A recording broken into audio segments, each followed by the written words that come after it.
আপনি কি কল্পনা করতে পারেন একজন মানুষ যে কিনা সারাদিন মদের নেশায় ডুবে থাকত, সে কিভাবে সময়ের সেরা অলি বা আল্লাহর প্রিয় বান্দা হয়ে উঠলেন? আজ আমরা এমন একজনের কথা বলবো যার জীবনের একটি ভয়াবহ স্বপ্ন পাল্টে দিয়েছিল তার পুরো পৃথিবী।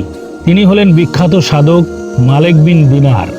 মালেক বিন দিনারের জীবনের শুরুটা মোটেও পুণ্যময় ছিল না। তিনি ছিলেন অত্যন্ত বিলাসী এবং মদ্যপানে আসক্ত। দুনিয়ার মোহে তিনি এতটাই অন্ধ ছিলেন যে স্রষ্টার কথা ভুলেই গিয়েছিলেন। কিন্তু তার জীবনে একমাত্র আনন্দের উৎস ছিল তার 2 বছরের ফুটফুটে মেয়েটি। কিন্তু নিয়তি ছিল অন্যরকম। মাত্র 2 বছর বয়সে তার আদরের মেয়েটি মারা যায়। এই শোক সইতে না পেরে মালেক আরো বেশি করে নেশার সাগরে ডুবে যান। এক জুমার রাতে তিনি স্বপ্নে দেখলেন হাসরের ময়দান কায়েম হয়ে উঠেছে। হঠাৎ একটি বিশাল কালো অজগর তাকে গিলে ফেলার জন্য তাড়া করছে। তিনি প্রাণ ভয়ে দৌড়াচ্ছেন। পথে দুর্বল এক বৃদ্ধকে দেখে সাহায্য চাইলেন। বৃদ্ধ বললেন, বাবা, আমি খুব দুর্বল, আমি তোমাকে বাঁচাতে পারবো না, ওই পাহাড়ের দিকে যাও।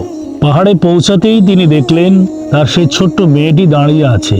মেয়েটি তার হাত ধরে সাপটিকে তাড়িয়ে দিল। মালিক অবাক হয়ে জিজ্ঞাসা করলেন, মা, এই সাপটি কে? আর ওই বৃদ্ধই বা কে ছিলেন?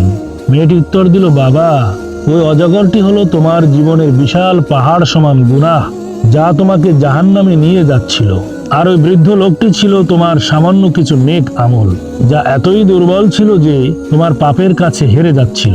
চিৎকার করে মালিকের ঘুম ভেঙে গেল। তিনি বুঝতে পারলেন আল্লাহ তাকে সতর্ক করেছেন। সাথে সাথেই তিনি সিজদায় লুটিয়ে পড়লেন এবং চোখের পানিতে তওবা করলেন। সেই দিন থেকে মালেক বিন দিনার তার জীবনের মোড় ঘুরিয়ে ফেললেন। মদের পাত্র ভেঙে তিনি হয়ে উঠলেন আল্লাহর একনিষ্ঠ এক দায়ী। বন্ধুরা, মালেক বিন দিনারের এই গল্প আমাদের শিখায় যে তওবা করার দরজা কখনোই বন্ধ হয় না। আপনার অতীত যেমনই হোক, আজই কি আপনার ফিরে আসার সময় নয়?